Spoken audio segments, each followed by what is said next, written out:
네, 완성했습니다.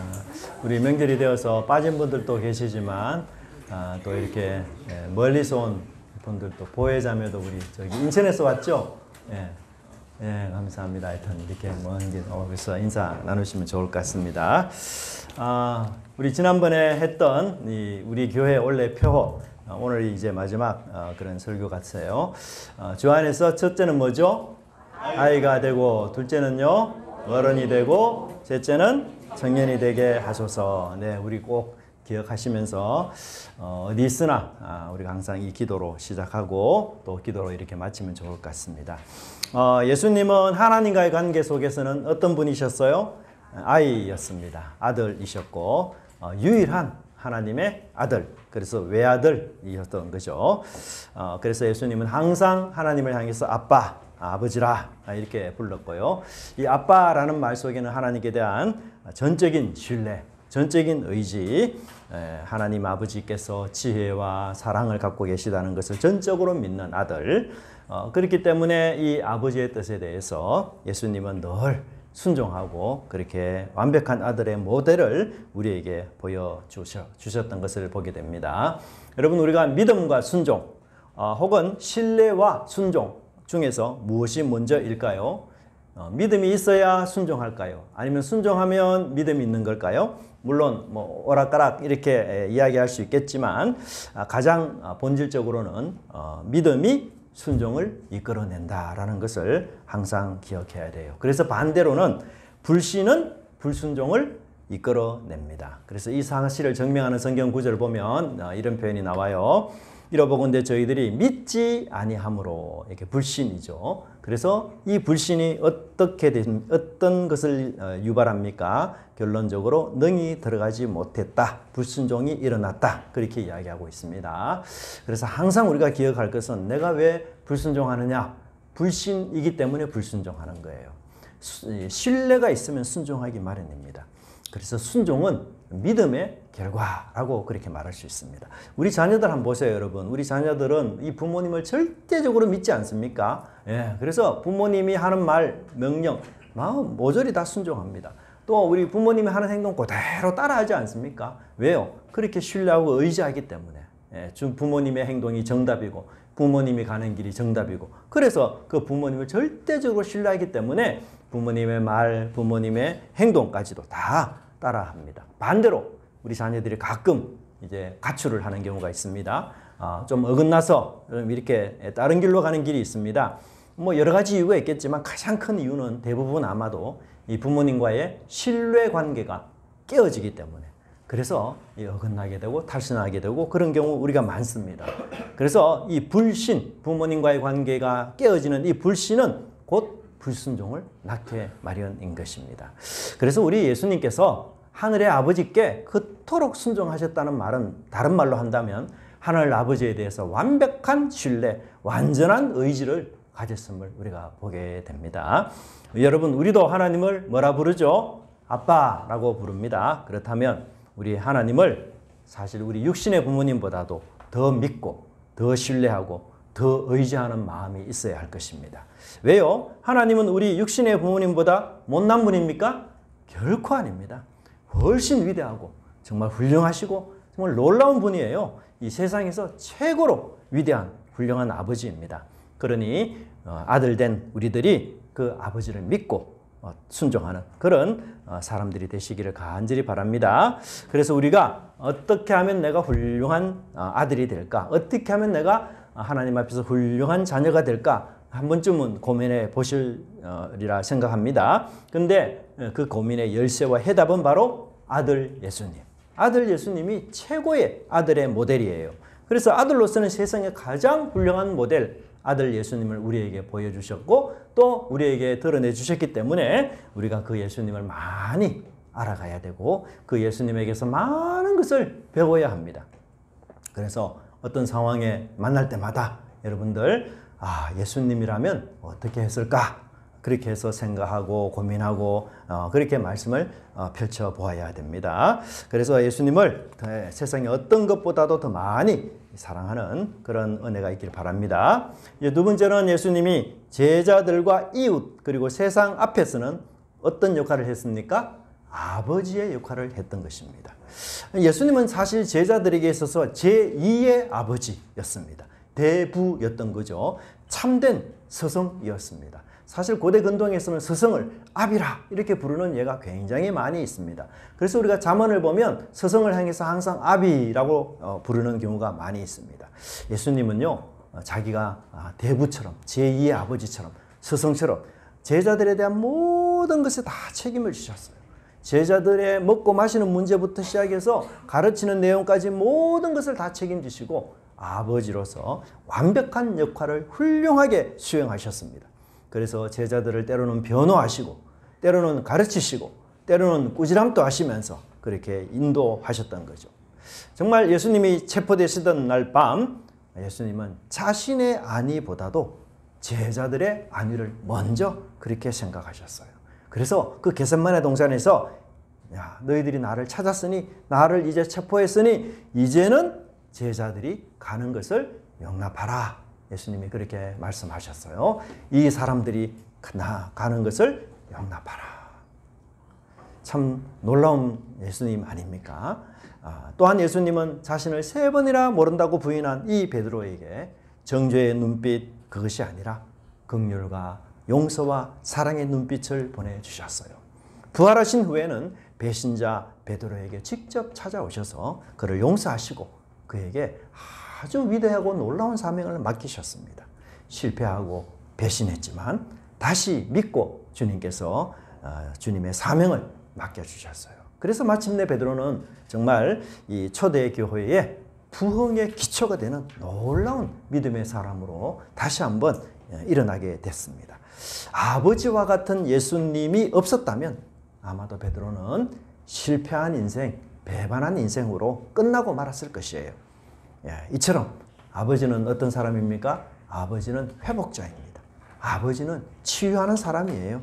어른은 책임지는 사람이요. 어른은 문제를 해결하는 사람입니다. 여러분, 나 때문에 상처받은 사람이 있다. 그렇게 이야기한다면 나는 아직도 철부지 아이에 불과해요. 근데 이제는 나 때문에 치료되고 회복되고 이런 사람들이 많아져야 돼요. 그래서 내가 그 어른 역할을 충분히 감당하는 겁니다. 그리고 우리가 이 가정 또 교회 우리 혼탁한 이 세상과 사회 앞에서 아비로서 어른으로서의 사명을 잘 감당하는 그래서 예수님의 빛과 의를 드러내는 저와 여러분의 인생이 되시기를 간절히 바랍니다. 이제 마지막 3번째로는 우리가 주 안에서 무엇이 되어야 됩니까? 청년이 되어야 됩니다. 청년. 요한은 우리에게 한 가지 역할이 더 있다 이렇게 말씀하면서 우리가 청년이 되어야 된다 이렇게 이야기하는데요. 그러면 청년은 도대체 어떤 역할을 할까요? 13절과 14절에 거듭해서 나오는 내용이 있는데 그게 뭔가 하면 너희가 악한 자를 이기었다 그렇게 말하고 14절에서는 너희가 흉악한 자를 이기었다 그렇게 이야기합니다. 여러분 청년의 특징이 뭐예요? 사단과 세상과 죄와 싸우는 사람이 청년이에요. 오늘 우리 집사님 그렇게 기도하셨잖아요. 13절에서는 악한 자와 14절에서는 흉악한 자와. 근데 여러분 이 악한 자, 흉악한 자 중 누가 더 악한 사람일까요? 동일한 사람일까요? 네.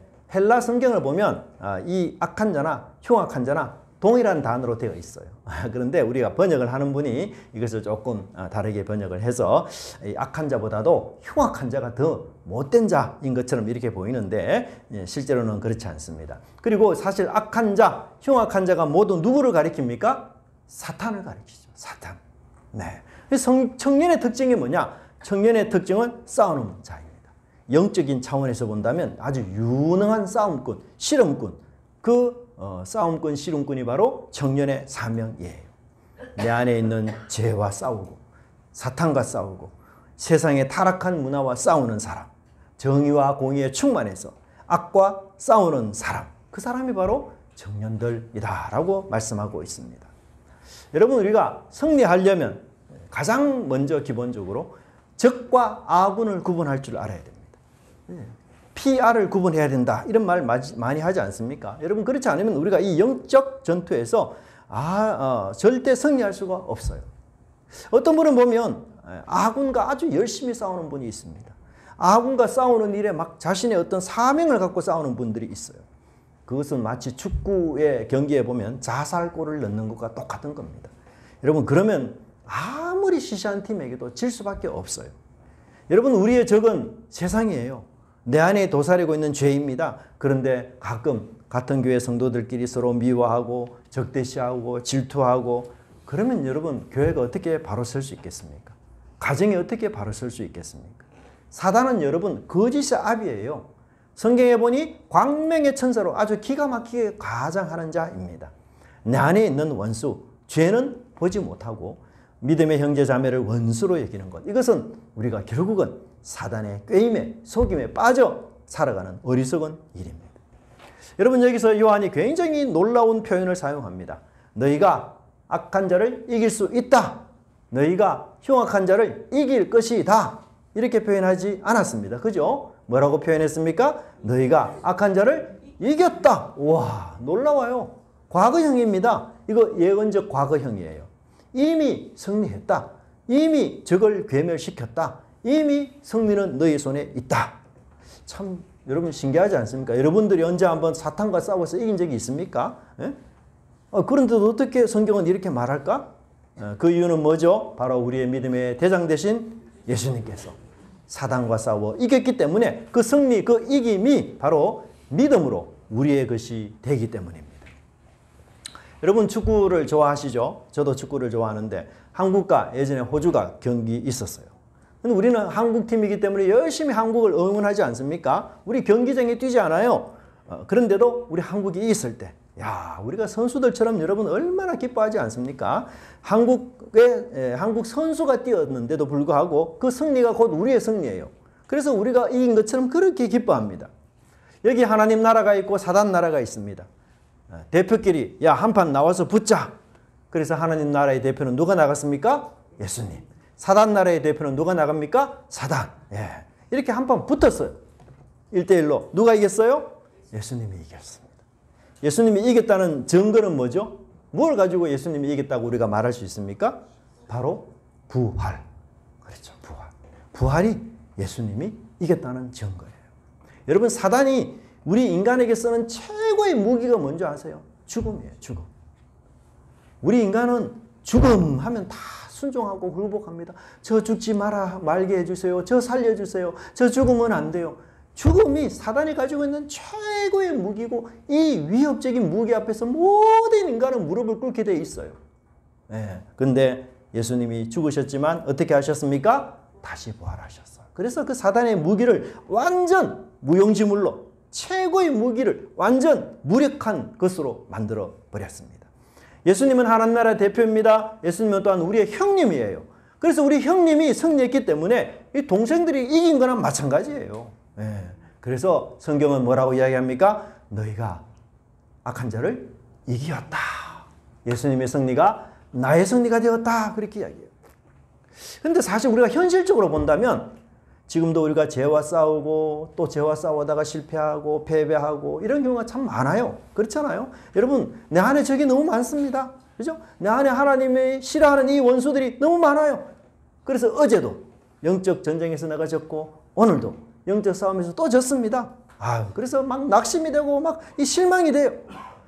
나는 영적 전쟁에 하기만 하면 져. 이렇게 해서 우리는 자칫 패배 의식에 찌들려 있을 수 있어요. 그런데 요한은 놀랍게도 청년들아, 너희가 악한 자를 이겼다. 아니, 말을 좀 똑바로 하세요. 요한 선생님. 우리가 이긴 게 아니고 예수님이 이긴 거잖아요. 우리는 지금 지고 있어요. 그런데 왜 너희들 이겼다라고 말합니까? 요지가 뭐죠? 요한이 지금 무엇 때문에 이런 얘기를 합니까? 따라합시다. 승리에 대해 확신하십시오. 이게 굉장히 중요해요. 굉장히. 아직도 우리가 싸워야 될 싸움이 많이 남아 있습니다. 어쩌면 우리는 하나님 앞에서 여러분, 하나님 앞에 설 때까지 평생 이 영적 전쟁을 해야 돼요. 그런데 요한은 이미 너희들 이겼다. 그게 뭐예요? 이겼다는 확신을 가지고 영적 전쟁에 참여하라. 그 말입니다. 비록 영적 전쟁에서 우리가 패배하는 일도 있고 후퇴하는 일도 있고 그렇지만 결국은 누가 이깁니까? 우리가 이겨요. 결국은 우리가 이겨요. 결국은 우리가 승리의 월계관을 쓰게 돼요. 결국은 내가 승리자가 되고 이게 굉장히 중요해요. 여러분 우리가 몇 번 패배했다고 해서 아이고 나 사탄에게 뱉기 들래. 그러면 여러분 얼마나 우스꽝스러운 꼴이 됩니까? 예? 낙심과 절망에 빠져서 사탄과의 싸움에 내가 포기하고 아유 나 이제 싸우기 싫어. 그냥 사단의 종이 될래. 야 그러면 얼마나 정신 나간 행동이겠습니까? 왜요? 사단은 이미 졌어요 여러분. 사단은 우리에게 승리할 수가 없어요. 예수님에게 이미 졌기 때문에. 그러면 여러분 승리할 수 없는 이 사단이 가진 전략이 뭐겠어요? 그것은 바로 우리를 침체에 빠뜨리고 우리를 패배주의에 빠뜨리고 우리를 낙심과 절망에 빠뜨려서 사단하고 나 싸우지 않을래 라고 말하도록 하는 것. 이게 사단이 최고의 전략이에요. 사단은 여러분 우리를 이길 수가 없습니다. 이길 수 없는 적에게 어떻게 전략을 펴는가? 니네들 아무리 싸워도 나한테 안 돼. 그래서 포기해.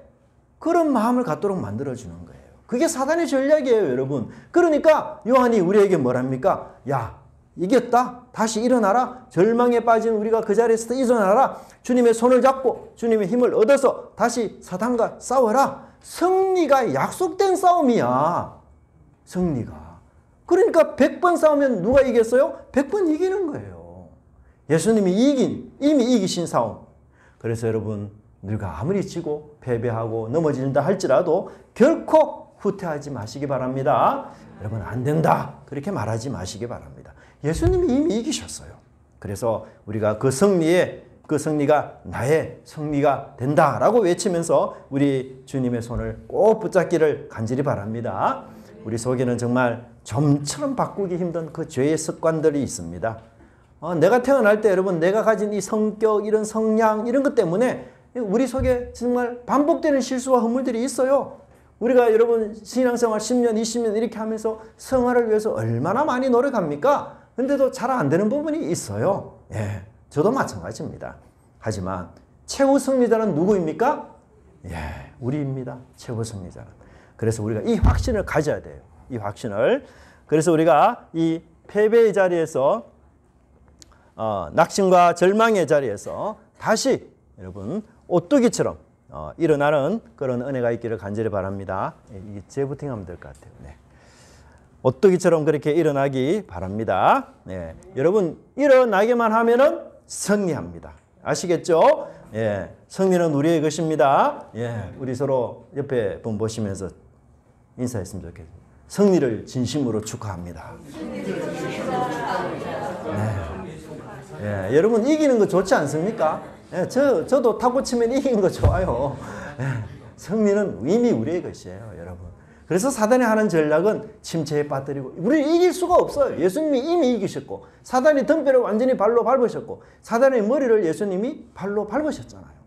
예, 그래서 그런 포기, 그런 침체 이런 것을 우리가 극복하고 이겨나가는 저와 여러분 되길 바랍니다.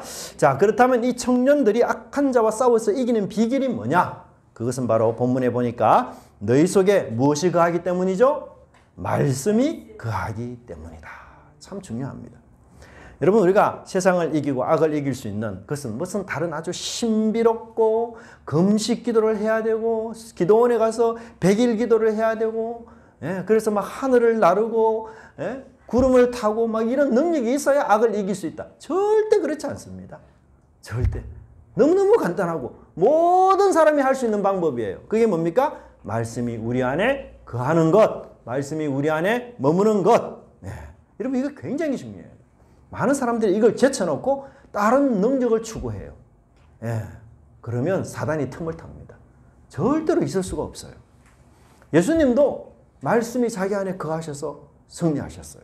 그래서 요한은 오직 하나님 말씀이 우리 속에 머물러야 된다. 그렇게 이야기하고 있습니다. 여기 굉장히 중요한 표현이 너희 안에, 이 말은 뭔가 하면 말씀이 우리 속에 들어와서 우리와 함께 역사하는 것, 말씀이 우리를 주장하고 말씀이 우리를 지배하고 말씀이 우리를 인도하고 내가 내 생각이 아니라 말씀대로 따라 살아가는 것, 이것을 우리 안에라고 이야기합니다.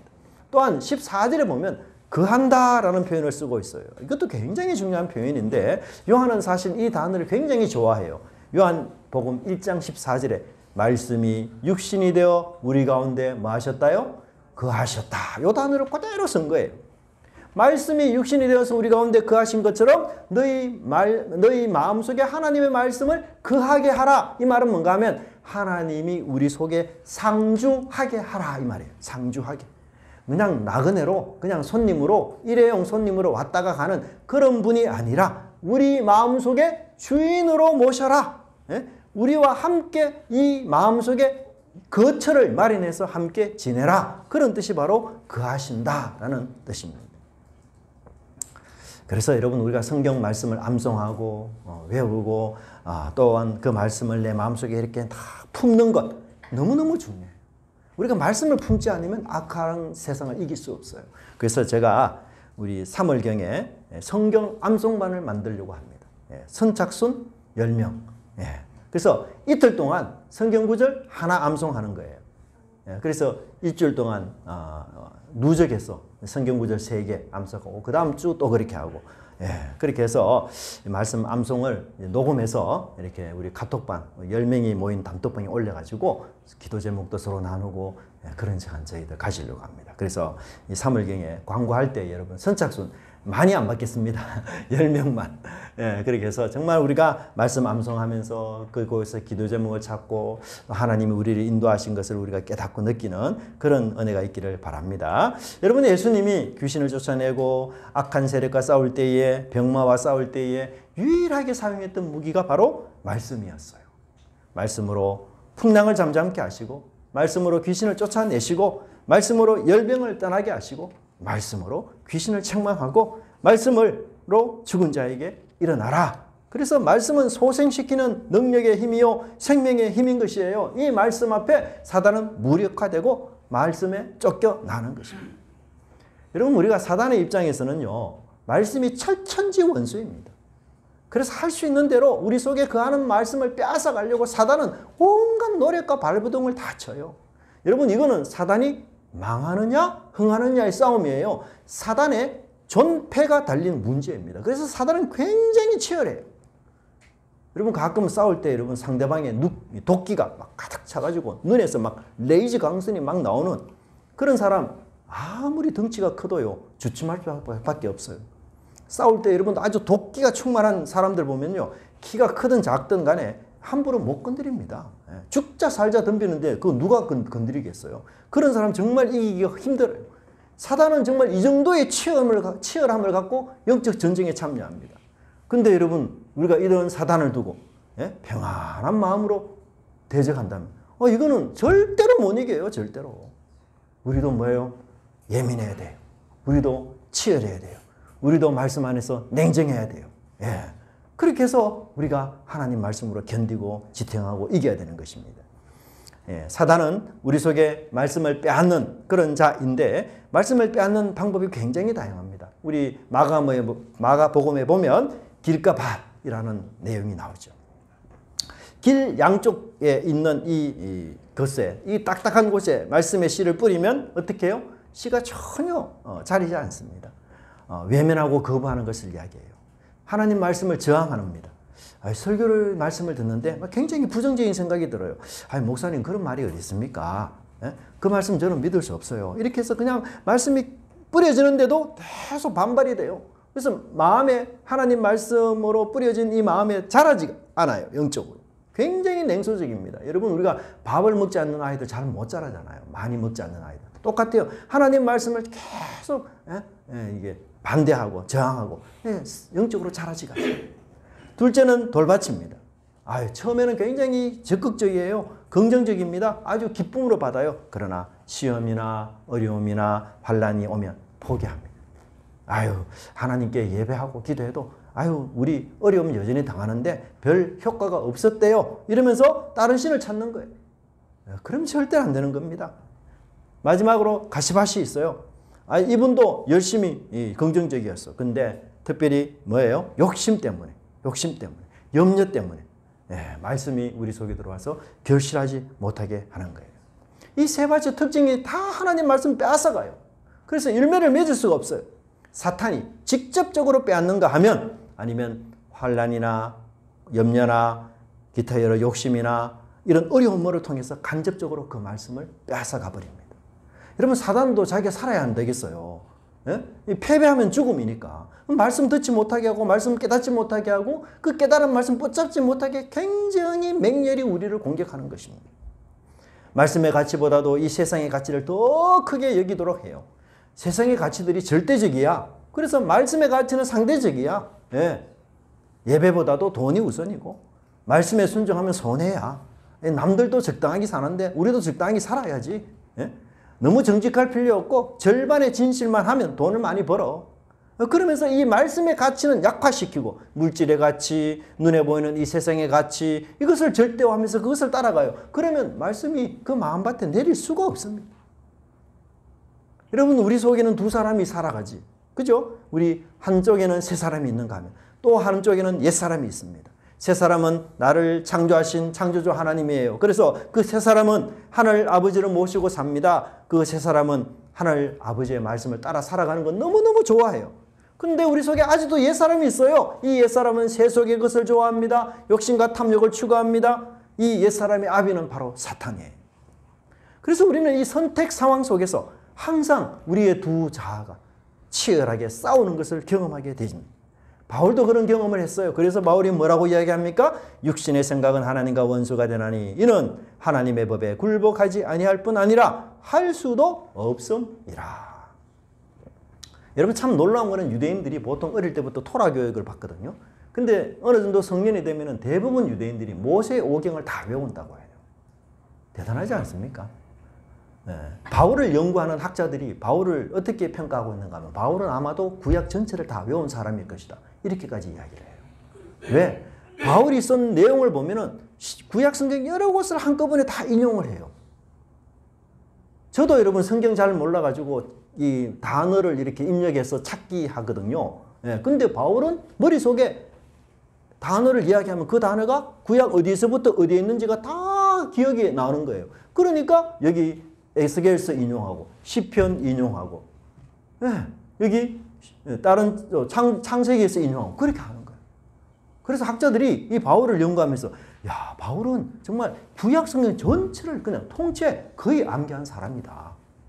그 정도로 바울을 평가해요. 그래서 툭 건드리면 바울은 성경 말씀이 나오는 거예요. 얼마나 놀랍습니까? 육신의 생각은 하나님과 원수가 된다. 여러분 우리는 성령을 따라 살아가야 됩니다. 삶의 주도권을 우리 성령님께 맡겨야 됩니다. 말씀을 따라 사는데 내가 확신이 없고 말씀을 따라 사는 일에 내가 힘이 하면 약하면 우리는 세상의 것을 추구하게 마련이에요. 우리 옛사람은요 우리 죄에 관한 무한히 약한 존재예요. 옛사람은. 여러분 우리가요 신앙생활을 해보면서 내가 새사람이 가장 강력한 힘을 가질 때가 언제인 줄 아세요? 새사람이 성령 충만 100% 되는 때가 언제인 줄 아세요? 회개할 때 새사람이 성령 충만으로 100% 이루어져요. 회개하는 순간은요 사단이 절대로 이 사람 공격 못하고 절대로 이 사람도 회개하는 순간에는 사단에게 넘어가지 않아요. 가장 강한 용사가 되는 순간이 바로 회개할 때입니다. 새 사람으로 충만해요. 성령으로 충만한 사람이 됩니다. 여러분 경험하지 않았습니까? 우리가 회개할 때 하나님의 사람으로 나는 살아가야 되겠습니다. 얼마나 다짐하고 그렇게 합니까? 그러니까 그 용기, 그 믿음이 여러분 점점 떨어지는 거예요. 그래서 우리가 할 수 있는 한 이 하나님의 말씀 또 묵상하고 내 마음속에 머물도록 하고 내가 사모하는 그런 우리 삶이 되어야 될 것입니다. 시편의 저자도 우리가 하나님의 말씀을 견디며 범죄하지 않는 유일한 이유는 주의 말씀을 내 마음에 두는 것뿐이다. 그렇게 설명하고 있습니다. 주님의 말씀이 머리에 머무는 게 아니에요. 머리에 머무는 것으로는 죄를 피할 수 없어요. 아는데도 못 피합니다. 이 정보에 불과하기 때문이에요. 그렇게 하면 이렇게 살면은 죄인데 그렇게 하면서도 죄를 지어요. 예, 머리에서 어디로 내려와야 됩니까? 이 말씀이 가슴으로 내려와야 돼요. 그 말씀에 동의가 되고 그 말씀에 공감이 되고 그 말씀에 열정이 일어나서 맞습니다 하나님 예스 내가 그 말씀대로 살겠습니다. 이 말씀에 내 인생을 걸겠습니다. 이런 마음의 결심이 우리 속에 일어나야 되는 것입니다. 여러분 밥솥에 밥이 있어요. 밥이 다 돼가지고 밥 냄새 너무너무 구수하고 좋습니다. 근데 여러분 밥 냄새만 맡는다고 힘이 생깁니까? 기운이 펄펄 납니까? 안 해요. 그 밥을 먹어서 어떻게 해요? 소화시켜야. 배탈 나면 또 안 돼. 소화를 시켜야. 그래야 그게 내게 힘이 돼요. 여러분, 이 하나님 말씀 우리가 듣는 것으로, 깨닫는 것으로 그렇게 다 됐다 생각하지 마시고 그걸 가지고 이제 내가 품어야 돼. 품는 게 뭐냐? 기도하는 겁니다. 이 내 것으로 만드는 작업이 기도하는 작업이에요. 그럴 때 우리 성령께서 여러분 마음속에 하나님 말씀을 기록하게 되는 것입니다. 여러분, 어미 닭이 계란을 품듯이 말씀을 품고 기도하는 그런 은혜가 있기를 간절히 바랍니다. 하나님 앞에서 우리는 아이가 되어서 하나님 자녀로 하나님을 절대적으로 의지하며 신뢰하며 살아가야 됩니다. 아비가 되어서 공동체와 교회와 이웃과 직장 앞에서 베풀고 책임지는 어른으로 우리는 살아가야 됩니다. 더 이상 받는 자가 아니라 할 수만 있다면 주는 자로, 할 수만 있다면 인정해주고 칭찬해주고 격려해주는 자로 우리는 살아가야 됩니다. 또한 청년으로서 우리는 세상과 죄를 향해서는 말씀으로 단단히 무장해서 세상을 싸우는, 사단과 싸우는 이기는 청년으로 그렇게 우리가 살아야 됩니다. 여러분, 우리가 어릴 때는요, 다투는 일들도 많습니다. 그렇잖아요. 아주 사소하고 별것 아닌 것 가지고도 막 싸우고 그렇게 하지 않습니까? 근데 여러분, 어른이 되면요, 싸우는 것 자랑할 게 아니라는 걸 알아요. 어른이 돼서 내가 참 이런 싸움을 하다니 부끄럽다. 그렇게 느끼지잖아요. 그러니까 가정에서도 교회에서도 큰 소리가 나지 않고 평화로운 거예요. 모든 죄를 시험 사함받은 우리가 이제 아버지와 관계가 회복이 되었고, 또한 이제 가정과 교회와 세상 직장 앞에서는 아비로서 그렇게 예수님을 보여주는 그런 사람들, 또 이 악한 자를 이기는 그런 청년의 사람으로 우리는 살아가야 될 것입니다. 여러분, 하나님을 아빠로 부르십니까? 또 죄사함을 받았습니까? 그리고 악한 자를 여러분 이기셨습니까? 그렇다면 원래 저와 여러분이 아비와 아이와 청년으로 자라고 성장하는 귀한 한 해가 되기를 간절히 바랍니다. 언제 어디서든 여러분 가장 먼저 이 제목으로 기도해 주시기 바랍니다. 우리 성도들이 하나님 아이로서 어른으로서 청년으로서 온전히 성숙하고 자라는 그런 사람 되게 해달라고 기도해 주시기 바랍니다. 식사하기 전에도, 잠자리에 들기 전에도, 차를 타서도, 집에서도 설거지 하면서도 여러분 이 기도가 우리의 입술에 머물고 우리의 마음에 거하여 우리의 삶이 변화되는, 그리고 우리를 통해서 우리 이웃도 함께 변화되는, 우리 친척들도 변화되는 그런 은혜로운 한 해가 있기를 간절히 바랍니다. 우리 주는 완전합니다. 찬양 드리겠습니다.